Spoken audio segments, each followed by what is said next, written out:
Les relations toxiques, on en entend beaucoup parler sur les réseaux sociaux notamment, les relations toxiques en amour, en amitié, même au travail avec les collègues.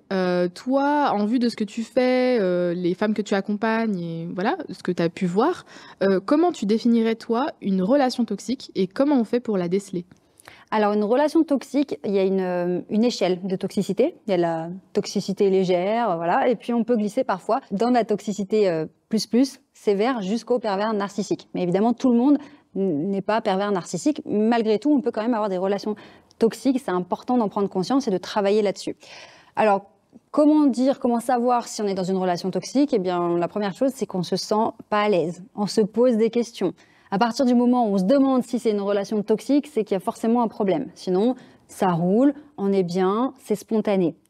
Ensuite, on a des petits repères qu'on peut mettre en place. Par exemple, quand on reçoit le message de la personne et qu'on redoute un petit peu, on a peur d'ouvrir le message.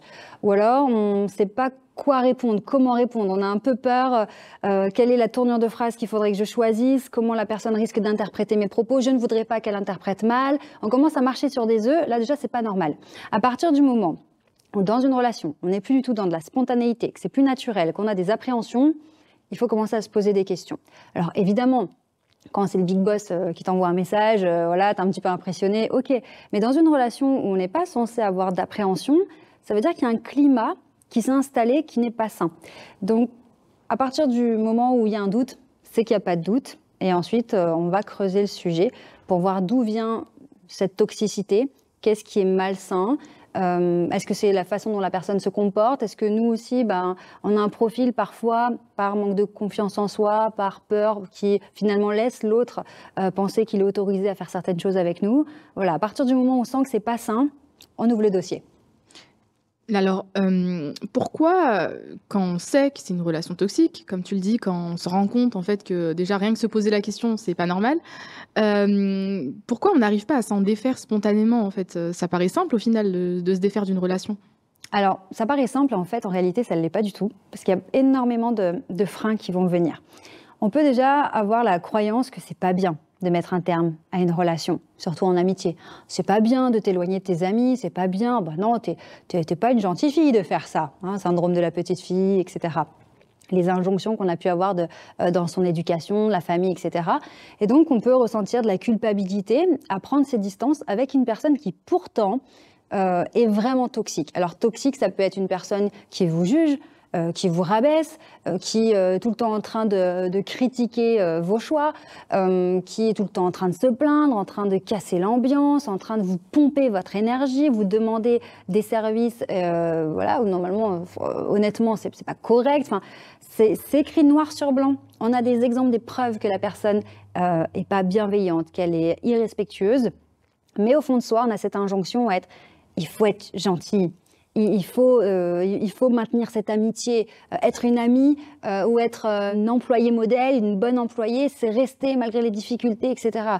Non, à un moment donné, ces injonctions, elles sont extrêmement mauvaises et c'est terrible de rester dans une souffrance juste parce que on devrait si on est une gentille fille. Donc ça, déjà, l'injonction à garder ses amitiés, ça c'est un travail à faire qui est important. Mais il y a aussi d'autres choses. C'est aussi la peur d'être rejeté, la peur de passer pour la personne méchante, la peur qu'on nous reproche, et pourquoi tu fais plus ça avec moi, et pourquoi tu viens plus, et la prise de distance, ça doit vraiment être assumé. Donc ça veut dire que pour prendre mes distances avec une personne que j'ai analysée comme toxique dans ma vie, je dois avoir suffisamment confiance en moi pour assumer ce choix. Et il y a une phrase moi, qui m'a beaucoup aidée, c'est de se dire que dans tous les cas, on est toujours la méchante dans la version, dans l'histoire de quelqu'un. Même si on fait tout parfaitement, même si on a la personne la plus gentille, la plus généreuse du monde, parfois les gens ont besoin de nous faire porter le fardeau. Voilà, on est la méchante dans leur histoire. Et si on n'arrive pas à se détacher de ça, on va tout le temps être en train de subir, de se soumettre à la toxicité des autres par gentillesse, voilà, excès de gentillesse, par manque de confiance, etc. Et c'est pas bon, c'est très malsain. Donc la peur d'être rejetée, la peur d'être traitée de méchante, d'égoïste, la peur qu'on nous dise mais non, t'es pas une vraie amie, et on a beau voir que c'est toxique, on reste dedans. Oui, parce que tu as raison, en fait. Le problème ici, c'est qu'on craint la réaction des personnes toxiques. Oui. Donc, on ne sait pas sur quel pied danser, on ne sait pas s'il faut couper les ponts, prendre ses distances. On a peur que si on coupe les ponts, on part dans le conflit, voilà. Donc toi, qu'est-ce que tu conseillerais? Couper les ponts, prendre ses distances, doucement avec des pincettes? Alors évidemment, ça va dépendre du contexte, de la situation. Ça va dépendre si c'est, par exemple, dans la sphère professionnelle. C'est pas toujours possible de dire à la personne, écoute, tu claques la porte et tu pars et tu reviens plus. Si on a besoin du salaire, il va falloir au contraire avoir une stratégie. Mais ce qui est important de comprendre, c'est que certes, prendre une distance physique, c'est le mieux, parce que l'environnement et nos relations nous conditionnent. Hein. On ne peut pas être imperméable à tout ce qui se passe et à ce que nous disent et nous font les gens. Donc à un moment donné, il faut bien se rendre compte que ces personnes qui sont dans un comportement toxique, il faut s'en éloigner. Après, il y a aussi une souplesse à avoir parce que parfois c'est au travail, on ne peut pas changer de travail tout de suite. Parfois c'est un membre de la famille, on ne veut pas se couper de la famille, etc. Donc à ce moment-là, c'est de prendre une distance émotionnelle. Comment on fait pour se distancer émotionnellement de la personne? C'est être dans un état d'esprit où on ne veut plus être impacté par cette personne. Quand on est victime d'une personne toxique, c'est qu'on lui laisse le pouvoir.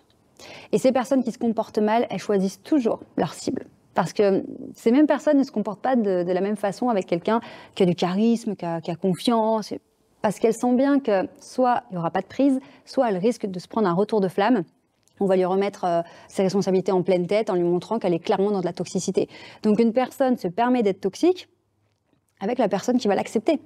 Mais alors, comme tu le dis, chaque personne est différente, chaque relation est différente. Comment on fait si on veut des conseils précis sur une situation, si je ne sais pas sur quel pied danser, qu'est-ce que je peux faire? Là, je dirais de prendre un rendez-vous avec mon équipe.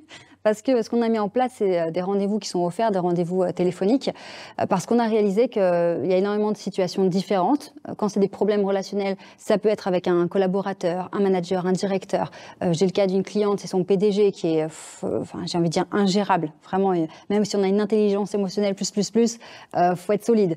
Le contexte est différent. En fonction du parcours de la personne, c'est différent aussi. Donc le mieux, en fait, c'est d'en parler. Et c'est d'en parler avec des personnes qui sont compétentes, qui connaissent le sujet. Et c'est pour ça qu'en ayant créé la STER Academy, dans laquelle j'enseigne ma méthode STER pour être beaucoup plus confiante, sereine, convaincante, etc., bien en plus de ça, pour mon audience, on a mis en place des rendez-vous avec les membres de mon équipe. Comme ça permet de vider son sac déjà.